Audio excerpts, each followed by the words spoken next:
Good afternoon, everyone. Good afternoon. It's a warm, really warm afternoon indeed. Welcome to the inaugural Adani Green Electrification Dialogue. It's a privilege to host all of you here at the iconic London Science Museum in collaboration with the Energy Transition Committee. So thank you all for making the time, the precious time out of all of your lives to join us here. We really appreciate it. Ladies and gentlemen, we are here today because never before has the mandate of energy security been more critical. All over the world, but especially in Asia.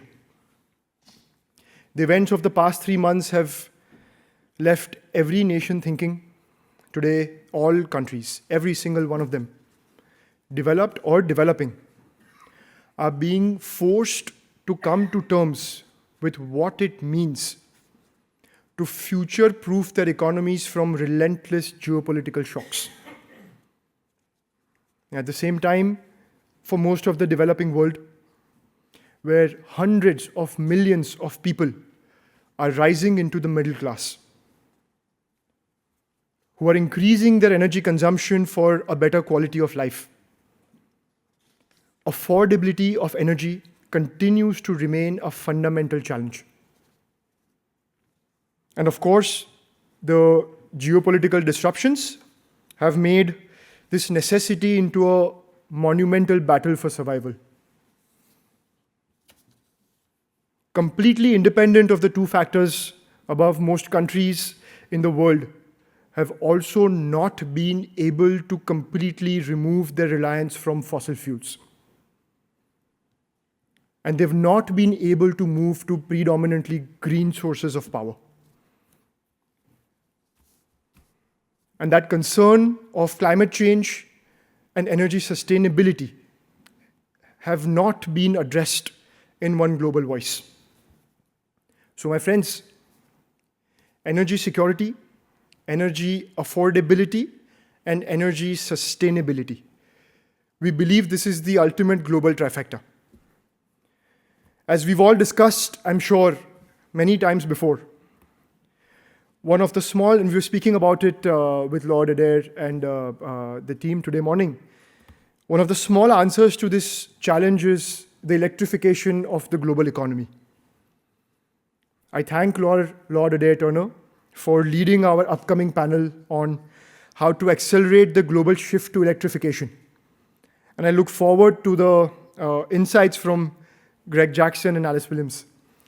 My friends, let us talk about the one country whose explosive growth in energy consumption is going to arguably be one of the most critical factors driving the global energy agenda going forward in the future.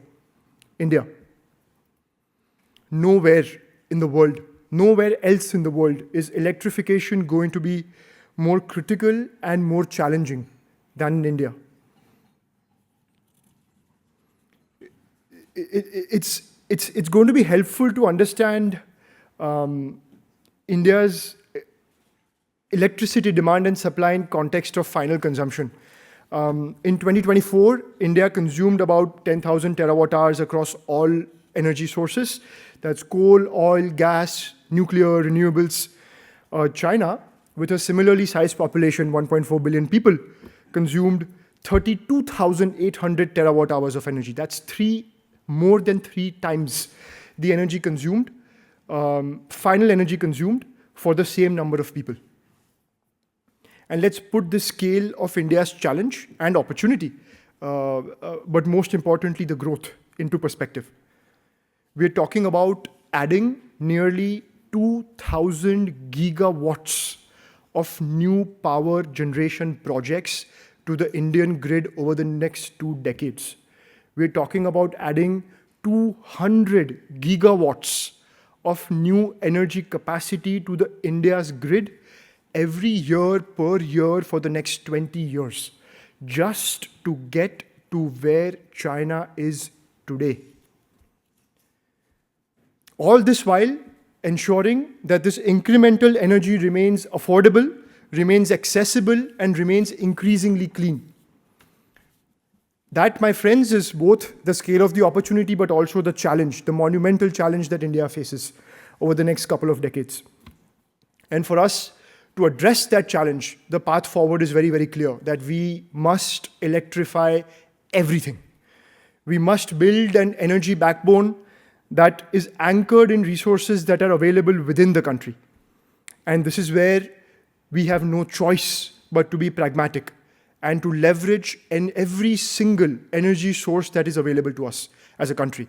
And it's no different for any country in any part of the world. We must do renewables, we must do hydro, we must do efficient thermal, we must do nuclear. We must do every single thing that is available within the geographic boundaries of the country, because as much as growth and as much as cost is critical, energy security is probably more critical than every single other consideration that India faces. And that's because without firm, cheap base load power, the math of the economy and the sustainability of the country just does not work. It would be very incomplete not to recognize the role that the government and the country's leadership has done in enabling this journey. Over the past decade, India's leadership has played an exceptional role in cutting red tape, in getting rid of unnecessary and outdated policies, revitalizing public undertakings, and very strongly encouraging private investments. The countless micro and macro policy changes by the government have resulted in an environment where businesses now grow, flourish, and prosper. From accelerating infrastructure development to expanding renewable energy capacity, strengthening transmission networks, and enabling very long-term investments, there has been both clarity of intent and continuity of action from the leadership and the government in India, especially over the last more than 10 years. And this continuity has been the critical enabler of resilience in India. Coming to the role of the industry and specifically the Adani Group, we are India's largest private sector operator in every aspect of the electricity value chain. We operate thermal power assets. We are building one of the world's largest renewable energy portfolios.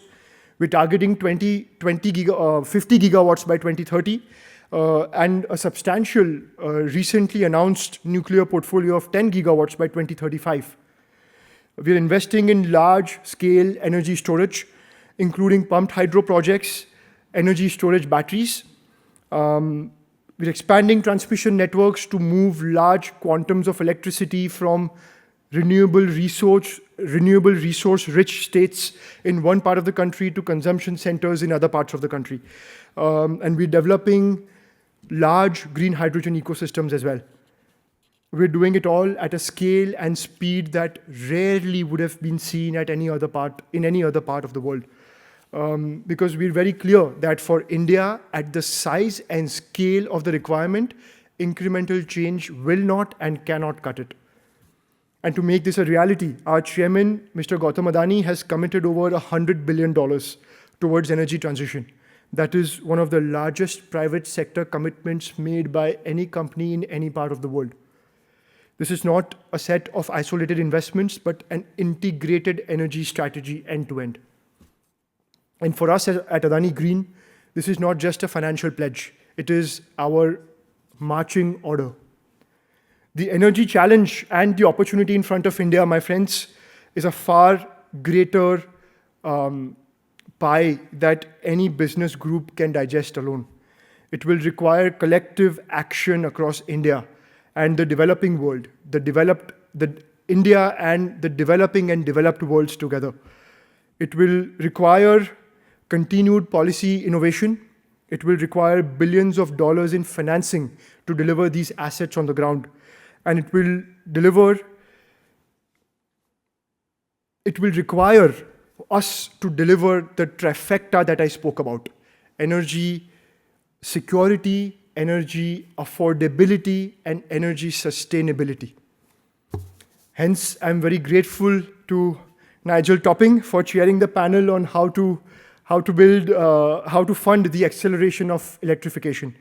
And I'm intrigued as to the thoughts of the panelists, Sean Kidney and Rhian Marie Thomas. Finally, on behalf of Adani Green, I would like to extend our sincere gratitude, as always, to Sir Ian Blatchford for our partnership with the Science Museum. You guys have been amazing. And to all of you, the leaders in energy, policy, and finance communities, thank you so much for being here today, and thank you for sparing your valuable time to join our conversations. Let's have the dialogues begin. Thank you very much. Thank you.